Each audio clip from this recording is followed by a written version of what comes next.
లక్ష్మీనారాయణ గారు కూతురుంటున్న ఆ ఇల్లు చూసి ఒక్క నిట్టూరు పొదిలారు.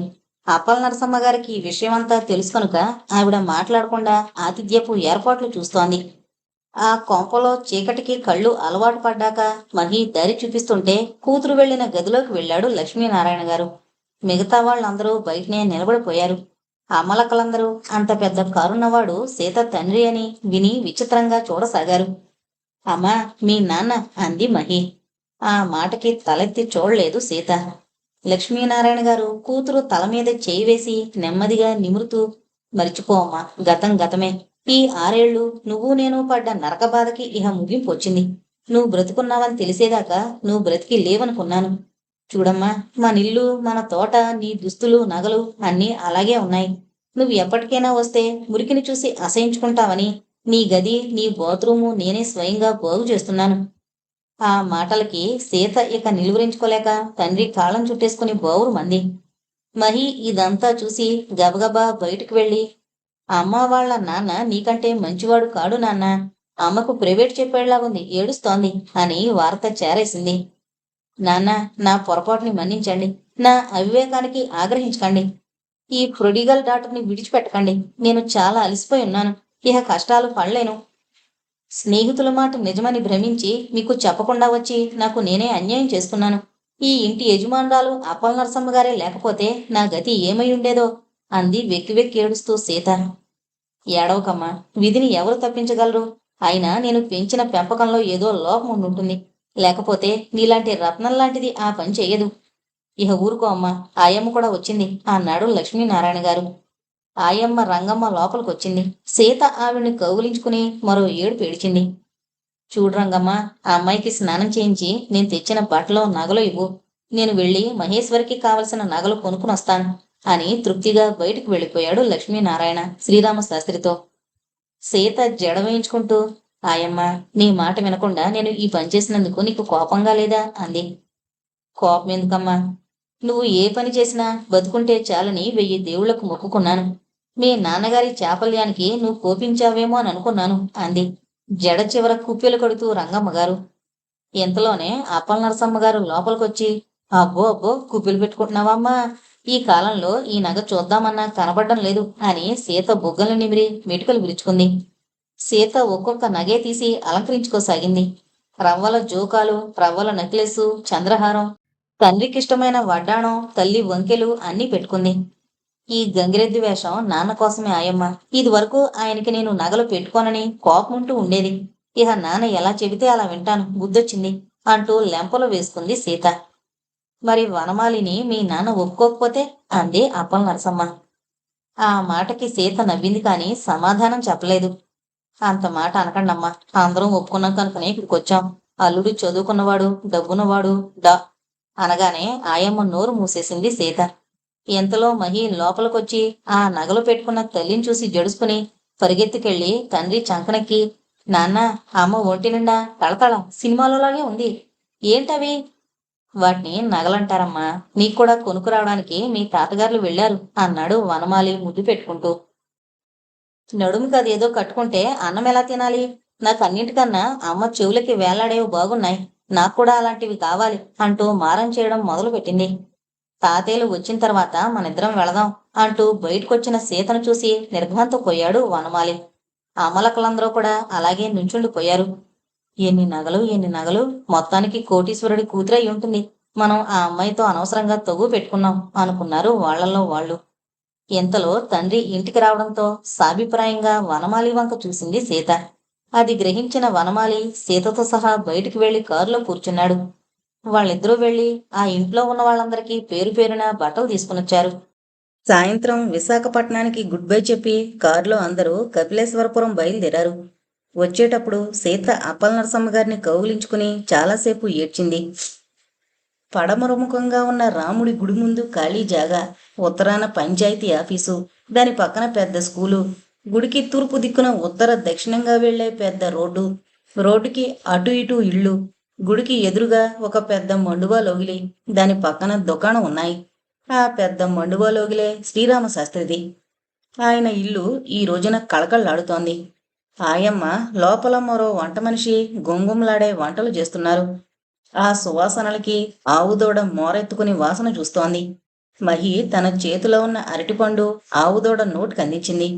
తూర్పు గదిలో వనమాలి పడుకుని ఏదో పుస్తకం చదువుకుంటున్నాడు. స్నేహితులిద్దరూ మహదానందభరితులై పడక కుర్చీల్లో కూర్చుని చిన్ననాటి ముచ్చట్లు జ్ఞాపకం తెచ్చుకుంటూ ఉన్నారు. రాముడు దండు బాగున్నాడురా అన్నాడు. వాడికేమోయ్, వాడి కొడుకులిద్దరూ రిజర్వేషన్ల పుణ్యమా అంటూ మంచి ఉద్యోగాల్లో ఉన్నారు. వాడు ఏడాదికి 1 ఎకరం కొంటున్నాడు. మన వాళ్ళు అమ్ముకుని బస్తీ చేరుతుంటే. సరే గాని సుకుమారి నిన్ను అడుగుతుంటుందిరా అన్నాడు గొంతు తగ్గించి రామశాస్త్రి. దానికి పిల్లలుండాలిగా. ఉన్నారు, ఆకతాయి వెధవలు. చదువా సంధ్య? కొన్నాళ్ళు నా దగ్గర మందులు నూరారు. ఇప్పుడు విజయవాడ ఆయుర్వేద ఫార్మసీ దేంట్లోనో మందులు నూరుతున్నారనుకుంటాను. అందులో ఎవరైనా నీ సంతానమా ఏంటి కొంపదీసి? రామ రామ, ఆ ఐడియా లేకపోలేదు గాని ఇంతలో పెళ్ళైపోవడం, బిజినెస్ చేతికి రావడం, వెనక్కి తిరిగి చూసుకునేసరికి వయసు వాలిపోవడం జరిగింది. యవ్వనం తెల్లారితేనే గాని నిద్ర మెలకువ రాదు చూడు, అలాగుంది. అన్ని విషయాల్లోనూ ఇప్పుడు మేలుకుంటాం, కానీ అప్పటికి అన్నీ అయిపోతాయి. నా సంగతి అలాగే అయింది. సరే, లౌకికుడు కనుక నన్ను ఆ ప్రశ్న వేశావు. మరి నీ సంగతేంటి? ఏముంది, కాపురం చేసినన్నాళ్ళు కాల్చుకు తింది. తర్వాత దాని దారినది పోయింది. తర్వాత ఈ వనమాలి బాధ్యత నా నెత్తిన పడింది.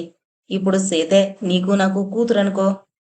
ఇహ అనుకోవడమే గాని మనకంటూ ఇక జీవితం లేదంటావు అన్నాడు లక్ష్మీనారాయణ. లేకేం, అదుగో అటు చూడు మన మనవరాలు, అదే మన జ్యోతి. కొడుక్కి గ్యారంటీ లేదు గనుక మేనలుడే వారసుడు మలయాళంలో. నా సంగతి అంతే అయింది. యవ్వనం ఉన్నంతకాలం మా ఆవిడ కూడా ఉంది గాని ప్రయోజనం లేని కాపురమైంది. ఎన్ని మందులు మింగించినా అది నన్ను దగ్గరకు రానివ్వలేదు. ఇది ఒక శాపమనుకో. అందరికీ అన్ని రోగాలు నయం చేసే నేను ఇంట్లో మాత్రం ఏమీ చేయలేకపోయాను అని నిట్టూరిచాడు రామశాస్త్రి.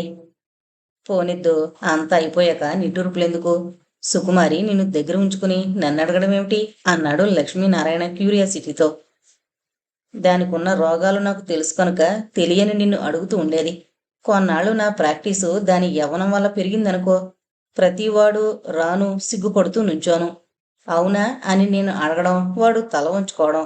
ఇహ అక్కడి నుంచి ఒక మందు తయారు చేసి దానికి సుకుమారి అని పేరు పెట్టానురా. ఇహ అక్కడి నుంచి సుకుమారంటే నా మందో అదో తెలియకుండా పోయింది. నా దగ్గరకు ఏ రోగొస్తున్నా సుకుమారి కోసమా అని అడిగేవాళ్ళు ఎకరంతగా. అది కదా. ఇప్పుడు అది లేదనుకో, దానికి మన వయసే ఉంటుంది కనుక అది చప్పబడిపోయింది మనలాగే. ఒక 25 ఏళ్ళు ఆరోగ్యంగా ఉంటే అది యవ్వనం, లేకపోతే అది లేదు. ఎంతోటి దానికి ప్రేమించడం, లేచిపోవడం, బాధపడడం ఇదంతా వేస్టు, శుద్ధ దండగాని నా ఉద్దేశం. అలా అనుకురా రాముడు. వల పెరుంగక బ్రతికి కులికి మురిసే కన్నెవలపు విఫలమై విలపింప మేలురా అన్నాడొక కవి. అందులో నిజం లేదంటావా? కవులకేమోయ్ ఏమైనా అంటారు. ఏదైనా ఆరోగ్యరీత్యా, ఆచారరీత్యా, ఐశ్వర్యరీత్యా నిగ్రహం ఉండడం అవసరం. ఈ కాలు మహా నొప్పిగా ఉందిరా, ఏదైనా మందిస్తావా అన్నాడు లక్ష్మీనారాయణ. అల్లుడు డాక్టర్ అయితే నన్ను మందడుగుతావేంటోయ్? ఆయన పైపోతకి క్షీర బలాది తైలం రాయి, ఇస్తాన్లే. ఇంగ్లీషు వైద్యం కావాలంటే నీ అల్లుడు ఉండనే ఉండే. అయినా నాకు తెలియక అడుగుతాను. అల్లుడితో నువ్వు మాట్లాడినట్టు లేదు. బలవంతపు బ్రాహ్మణార్థం కాదు కదా. నీ కూతురు కూడా అంతంత మాత్రంగానే ఉంది. మనం మాత్రం శుభ్రంగా మొగుడు పెళ్ళాల కంటే ఎక్కువగా మాట్లాడుకుంటున్నాం. చచ్చా, నాకే అతనితో మాట్లాడాలంటే సిగ్గుగా ఉందిరా. అతని ఔన్నత్యం ముందు నేను నా ఐశ్వర్యం ఎంత అల్పం అనిపిస్తోంది. ఆ అమ్మాయి కూడా బహుశా ఆ ఆలోచనలోనే ఉండుండొచ్చు. వాళ్లే సర్దుకుంటారు. అల్లుడి విదేశీ విద్యకు నా డబ్బు తీసుకునేట్టు చూద్దు, నాకు తృప్తిగా ఉంటుంది.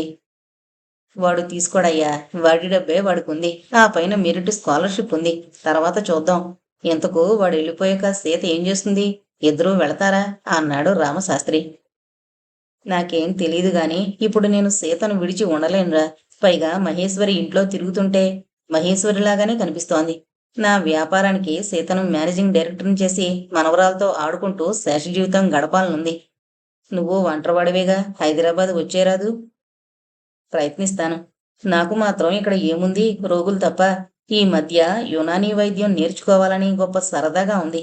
ఈ మాత్రం రోగులు అక్కడ దొరకపోరు. అదీ కాక యునానీ వైద్యంలో మూత్రాశయంలో రాళ్లు చేరితే కరిగించే మందుందట. అదే ఇంగ్లీషు వైద్యంలో అయితే ఆపరేషన్ తథ్యం. ఆయుర్వేదంలో మందుంది గాని ఆలస్యం. అదేంటో 5-6 గంటల్లో ఆ రాళ్లు కరగడమో కింద పడ్డమో జరుగుతుందని చెప్పుకుంటున్నారు. అదేంటో తెలుసుకోవాలనుంది. ఎన్నేళ్ళొచ్చినా వైద్యం గొడవేనా? మరింకేం గొడవ ఉంటుంది నాకు? వైద్యుడు నారాయణ స్వరూపుడు. అసలు ఈ దేహమే రోగం వచ్చినప్పుడు అప్రియమైపోతుంది. అటువంటి దేహాన్ని స్వస్థత పరచడం కన్నా వేరే మంచి వ్యాపకం ఏముంది? అందుకే వైద్య వృత్తిని నేను అభిమానిస్తూ ఉంటాను. ఇంతలో అబ్బా ఏం వాసనలొస్తున్నాయిరా వంటింట్లో నుంచి, లే భోంచేద్దాం తొందరగా అన్నాడు రామశాస్త్రి. వంటింట్లో 4 పీటలు, అరటి ఆకులు, వాటిల్లో వెండి కంచాలు, వెండి మరచెంబులతోనూ గ్లాసులతోనూ అమర్చింది సీత. పిల్ల, 3 మగవాళ్ళు భోజనానికి కూర్చున్నారు. సీత పెంపకంలో మహి కంది పచ్చడి తప్ప మరేం తినలేదు. అప్పుడప్పుడు వనమాలి కొత్త రకం కూరలు వేసి పెడుతూ ఉండేవాడు. కాని ఆ పిల్ల మనసులో కంది పచ్చడి, అన్నమే ఆహారం. ఈ రోజు ఇన్ని రకాల కూరలు, పచ్చళ్ళు ఉన్న కంది పచ్చడి కావాలని గోల చేయసాగింది మహి. సీత సిగ్గుపడుతూ తన గదిలోకి వెళ్ళిపోయింది. ఆయమ్మ డబ్బాల్లో ఉన్న కంది పొడిలో కాసిని నీళ్లు కలిపి ఉండచేసి అది వేస్తేనే మహి అన్నం తింది. 6 ఏళ్ల నుంచి అర్ధాన్నంతో లేచిపోతున్న లక్ష్మీనారాయణ ఆ రోజు తృప్తిగా భోంచేశారు. రామశాస్త్రి వంటలో గట్టిగుడవడం చేత అన్నింటికీ అన్ని వంకలు పెడుతూ అన్నీ తిన్నాడు. సగం భోజనం అయిన తర్వాత అల్లుడి వంక చూసి, ఏం నాయనా, విదేశాల్లో నీకయ్యే ఖర్చు నేనిస్తే నీకేమైనా అభ్యంతరమా అన్నాడు లక్ష్మీనారాయణ. అభ్యంతరమని చెప్పను కానియండి, నా డబ్బే కావలసినంతుంది, ఆ పైన స్కాలర్షిప్ ఉంది అన్నాడు తల వంచుకుని వినయంగా వనమాలి. ఇది వింటున్న సీత నిరీక్షణరావు డబ్బు దాహానికి, ఇతని నిర్లిప్తతకు ఆశ్చర్యపోయింది. జన్మ సంస్కారం గొప్పదా? గొప్పదే అనిపించిన సంస్కారం గొప్పదా? తన విషయంలో కాదు, అతని విషయంలో అవును. ఏదైనా తన మనస్సు అతన్ని ఆరాధిస్తున్నా, శరీరం అతనికి దగ్గరవ్వాలని ఆరాటపడుతున్నా, తను చేసిన తప్పు చర్చి గంటలా రొద పెడుతోంది. తనది కాని బిడ్డకు తండ్రి కావడం కన్నా ఔన్నత్యం లేదు. అతనిలో జగత్పిత అయిన దేవుణ్ణి చూస్తున్నందువల్లనే తను మరింత భయపడిపోతుంది. అతను మొదట మహీకి తండ్రి కాకుండా తనకి భర్త అయితే ఆ స్థితి వేరుగా ఉండేది. ఇప్పుడు మహీ తండ్రి తన భర్త అనుకోగానే నిరీక్షణరావు జ్ఞాపకం వచ్చి తన సర్వ వాంఛలు ముకుళించుకుపోతున్నాయి. జరిగిన 6 సంవత్సరాలు ఒక పీడకల అనుకున్న ఆ పీడకల నీడగా పిల్ల మిగిలింది. పిల్లకు తండ్రిగా అతనొచ్చాడు. కాని నిజానికి అతనికి తనకి ఏ విధమైన సంబంధమూ లేదు అనుకుని నిట్టూర్చింది సీత. నా తృప్తి కోసం చెబుతున్నా నాయనా, నీకు ఆస్తి లేదని కాదు, స్కాలర్షిప్ లేదని కాదు అన్నాడు నారాయణరావు. అలాగే ఏదో ఒకటి చేద్దాంలేండి. నాగపూర్లో లక్ష్మీనారాయణ విద్యాలయానికి వెళ్లి చదువుకునే తెలుగు పిల్లల ఖర్చు కొంత భరించండి. అవునరా, అలా చెయ్యి. ఇహము పరమును. ఈ కాలపు పిల్లలు కంటే ఇంకో కొడుకునో కూతుర్నో కంటారు. వాళ్ళకి సరిపోకపోదు. రిజర్వేషన్లు బ్రాహ్మణులకు కూడా పెట్టి పేద బ్రాహ్మణ విద్యార్థులకు ఇంత అని నువ్వు ఇవ్వడం చాలా ఉత్తమమైన పని. అయినా మేనేజింగ్ డైరెక్టర్ నీ కూతురన్నావుగా, ఆ అమ్మాయిని అడిగి నీ ఇష్టం వచ్చినట్టు చెయ్యి. అవును మామగారు, అలా చెయ్యండి. మీ ఆస్తికి నా ఆస్తికి మీకు నాకు కూడా సీత యజమానురాలు. ఆమెను అడగందే ఏ పని చెయ్యొద్దు అన్నాడు వనమాలి. అది వింటున్న సీత అతని సంస్కారానికి ఆశ్చర్యపోయింది. మళ్ళీ నిరీక్షణరావు జ్ఞాపకం వచ్చాడు ఆమెకు. ఎవడే నిన్ను కూకోబెట్టి మేపేవాడు? నీయమ్మ, అడుక్కునో ఏడుసుకునో నువ్వే బతకాలా? ఆ మాటలు అన్ని వైపుల నుంచి వినిపించినట్టయి చెవులు మూసుకుంది సీత. తను ఎంత పొరపాటు చేసింది, ఎంత దగా పడింది, ఎంత అన్యాయం జరిగింది. సీతకి పెద్ద పెట్టున ఏడుపొచ్చింది. నాయనా, అంత మాట అన్నావు, అంతే చాలు. సీత నీ యజమానురాలు అవడానికి ఎంత సుకృతం చేసుకుందో కదా. నువ్వన్న ఈ ఒక్క మాటకి నేను నా బిడ్డ 10 జన్మల వరకు రుణపడి ఉంటాం అన్నాడు లక్ష్మీనారాయణ. రుణపడి ఉంటాం. రుణమే ఏది? ఏనాటి రుణమో? లేకపోతే తనున్న మురికి గుంటలో నుంచి తిరిగి తనింటికి చేరుస్తోన్న వనమాలికి తను రుణపడే ఉంది. అందరి చేత అన్ని మాటలు పడినా తను మహేశ్వరి స్టీల్ ఫ్యాక్టరీకి మేనేజింగ్ డైరెక్టర్. విధి ఎంత చిత్రమైంది.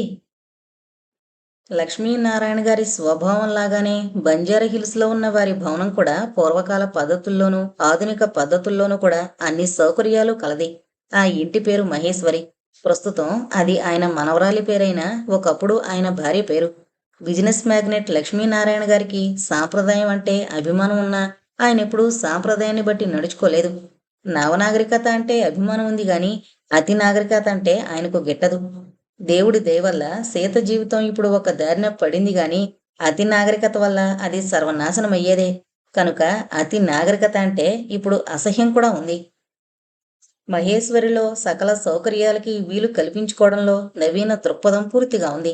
అయితే డైనింగ్ హాల్లో మాత్రం డెకలాం టేబుల్ లేదు. పూర్వకాలపు మహాగని చిత్ర విచిత్రమైన నగిషీలతో ఉన్న డైనింగ్ టేబుల్ ఉంది. కుర్చీలు కూడా పూర్వకాలపువే. బహుశా ఏ నవాబో అమ్ముతుంటే కొనుండొచ్చు.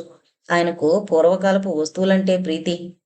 ఆ భవనపు గేటు మీద డిజైను అర్ధనారీశ్వరం. గేటు తెరిస్తే శివుడు ఒకవైపు, మహేశ్వరి ఒకవైపు విడిపోతారు. మూస్తే ఇద్దరూ కలిసి ఉంటారు. గేటు స్తంభం మీద పాలరాతితో మహేశ్వరి అని ఒకదాని మీద, మరో స్తంభం మీద కె లక్ష్మీనారాయణ అని పేర్లున్నాయి. ఆ గేటు దాటి లోపలకు అడుగుపెట్టి చూస్తే అక్కడున్న తోటకు ముందు ప్రాణం లేచొస్తుంది. అపూర్వాలైన గులాబీ అంట్లు, తోటమాలి సమర్థత వల్ల పెరిగి విరగబూసిన మాలతి, రాధామాధవం, తీగ గులాబీ, చెక్క గులాబీ, బోగన్విల్ల, మల్లె, సన్నజాజి, విరజాజి, వేళ్లాడే నీలిపూలు వీటన్నింటితో నికుంజాలుగా ఏర్పడ్డాయి. అక్కడ సీతకి వివాహమైతే అనే మధురమైన ఆలోచనతో, అల్లుడు కూతురు స్విమ్ చేస్తారనే తీయని ఊహతో మహేశ్వరి నిర్మించిన స్విమ్మింగ్ పూల్ కూడా ఉంది. అక్కడున్న గులాబీ మొక్కలు రకరకాలు. వాటికి రంగురంగుల పూలు, సువాసనలకు అంతులేదు. ఎడ్వర్డ్ మొదలుకొని బటన్ రోజు వరకు అన్ని రకాలు అక్కడున్నాయి. ఆ పక్కనున్న ఒక ఫౌంటైన్ అక్కడున్న శివలింగానికి నిత్యాభిషేకం చేస్తూ ఉంటుంది. ఇది కూడా మహేశ్వరి ఏర్పాటు. ఆమె శివభక్తురాలు. ఆ భవనంలో ప్రతి గదికి టెలిఫోన్ కనెక్షన్ ఉంది. ముఖ్యంగా మహేశ్వరి గదికి, లక్ష్మీనారాయణ గదికి. సీత గదికి బయట నుంచి కనెక్షన్లు కూడా ఉన్నాయి. మహేశ్వరి చనిపోయే ముందు ఎక్కడ చూసిందో తెలీదు గాని మెట్లు తీయించేసి మేడ మీదకు మామూలుగా నడిచిపోయే ఏర్పాట్లు చేసింది. బహుశా ఇలాంటి దృశ్యం ఏ సినిమా హాల్లోనూ తప్ప మామూలుగా ఇళ్లల్లో కనపడదు. తోటలో తిరగడానికి సిమెంటు కాలిబాట్లున్నాయి. ఆ బాటల పక్కనే రకరకాల పేర్లు తెలియని పూల చెట్లు క్రోటంలో ఉన్నాయి. హైదరాబాద్లో అడ్డే పెరగని కొబ్బరి చెట్లు ఆ ఇంటి ఆవరణలో పెరుగుతున్నాయి. అలాగే మామిడి చెట్లు, వాటి చుట్టూ తిన్నెలు, రకరకాల అరటి చెట్లు కూడా తోటమాలి ప్రావీణ్యం వల్ల ఆ తోటలో ఉన్నాయి. ఆవరణలో చిన్న టెన్నిస్ కోర్టు కూడా ఉంది. తోటలో ఒకవైపు అతిథుల కోసం గెస్ట్ హౌస్, మరోవైపు సర్వెంట్ క్వార్టర్స్ ఉన్నాయి. సీత గది ఈ 6 ఏళ్ల నుంచి నిత్య నూతనంగానే ఉంది. సీత ఇల్లంతా చూసుకుంటూ తన గదిలోకి వెళ్ళి ఏసీ ఆన్ చేసి మంచం మీద కూర్చుని at least I reached my home అనుకుని చాలా హాయి ఫీల్ అయింది. కానీ మరుక్షణంలోనే అప్పల నరసమ్మ గారి ఆదరణ ముందు ఇలాంటి భవనాలు ఏం లెక్క అనిపించింది ఆమెకు. కిటికీల్లో నుంచి తోటలోకి చూస్తే మహి, వనమాలి తోటలో తిరుగుతున్నారు. చాలాసేపు తండ్రి వాదించిన మీదట ఎండి హైదరాబాదులోనే చదవడానికి వనమాలి ఒప్పుకున్నాడు. అతను అలా ఒప్పుకోకుండా ఫారెన్ వెళితే తను సుఖపడగలిగేదేమో. భారీగా అన్ని పనులు చేస్తున్న ఒక్క శరీరం మాత్రం అతనికి ఇవ్వలేని బలహీనత ఆమెలో ఏర్పడింది. అప్పుడప్పుడు ఆ బాధ తట్టుకోలేక ఈయన సంస్కారం ఈయనను నిరీక్షణరావులా మార్చకూడదా అని అనిపించేది. కాని తను ఏ అభిప్రాయమూ వెలిబుచ్చలేని అసమర్థురాలు. డాక్టర్ వనమాలి దేహ సౌందర్యం అనుపమానం. మగవాళ్లల్లో ఇంత అందమైన వాళ్ళు, చదువుకున్న వాళ్ళు, ఆస్తిపరులు కలిసి ఒక మూర్తిగా ఏర్పడ్డం అరుదైన విషయం. ఏ మగవాడైనా ఇందులో ఏ ఒకటున్నా విపరీతంగా గర్వించి భార్యను నానా తిప్పలో పెడతాడని తనకెందుకో అభిప్రాయం ఏర్పడిపోయింది.